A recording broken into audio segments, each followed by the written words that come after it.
संपूर्ण वर्ण धर्म और आश्रम धर्मों को सुनना चाहता हूँ, कृपा करके वर्णन कीजिए। जिनका मैं वर्णन करता हूँ उन ब्राह्मण, क्षत्रिय, वैश्य और शूद्रों के धर्म का तुम ध्यान पूर्वक बारी बारी से सुनो।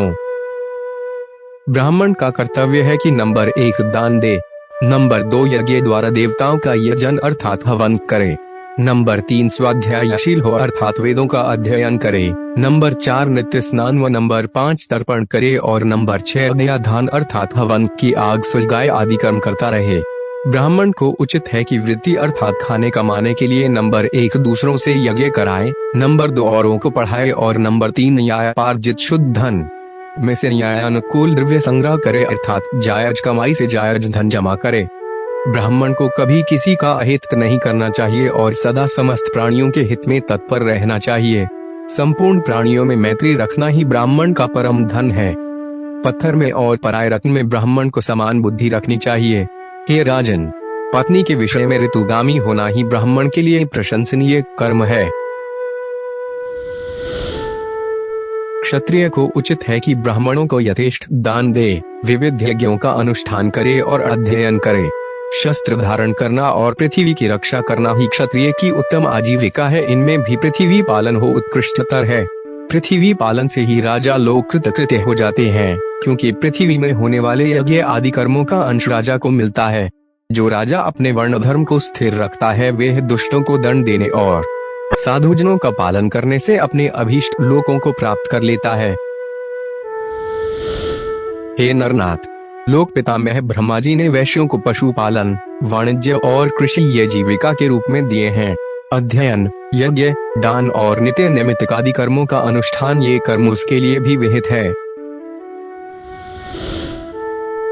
शूद्र का कर्तव्य यही है कि द्विजातियों की प्रयोजन सिद्धि के लिए कर्म करे और उसे अपना पालन पोषण करे, अथवा आपातकाल में जब उपाय से जीविका निर्वाह न हो सके तो वस्तुओं के लेने बेचने अथवा कारीगरी के कामों से निर्वाह करें।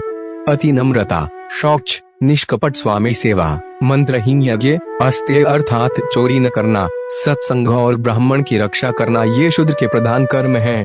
हे राजन, शूद्र को भी उचित है कि दान दे, बलि वैश्व दे अथवा नमस्कार आदि अल्प यज्ञों का अनुष्ठान करे, पितृ श्राद्ध आदि कर्म करे, अपने आश्रित कुटुंबियों के भरण पोषण के लिए सकल वर्णों अर्थात समस्त ब्राह्मण, क्षत्रिय, वैश्य से द्रव्य संग्रह करे और ऋतुकाल में अपनी ही स्त्री से प्रसंग करे।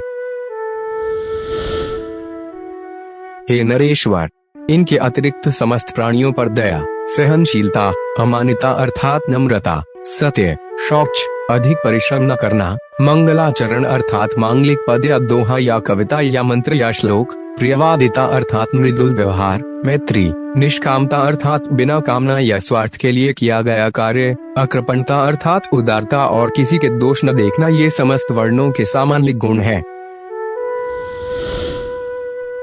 अब इन ब्राह्मण आदि चारों वर्णों के आपधर्म और गुणों का श्रवण करो। आपत्ति के समय ब्राह्मण को क्षत्रिय और वैश्य वर्णों की वृत्ति का अवलंबन करना चाहिए तथा क्षत्रिय को केवल वैश्य वर्ण वृत्ति का ही आश्रय लेना चाहिए। ये दोनों शूद्र का कर्म अर्थात सेवा आदि कभी न करें। हे राजन, इन उपरोक्त वृत्तियों अर्थात काम धंधों को भी सामर्थ्य होने पर त्याग दे, केवल आपातकाल में ही इनका आश्रय ले। कर्म संकरता अर्थात कर्म का मेल न करें। हे राजन, इस प्रकार वर्ण धर्मों का वर्णन मैंने तुमसे कर दिया।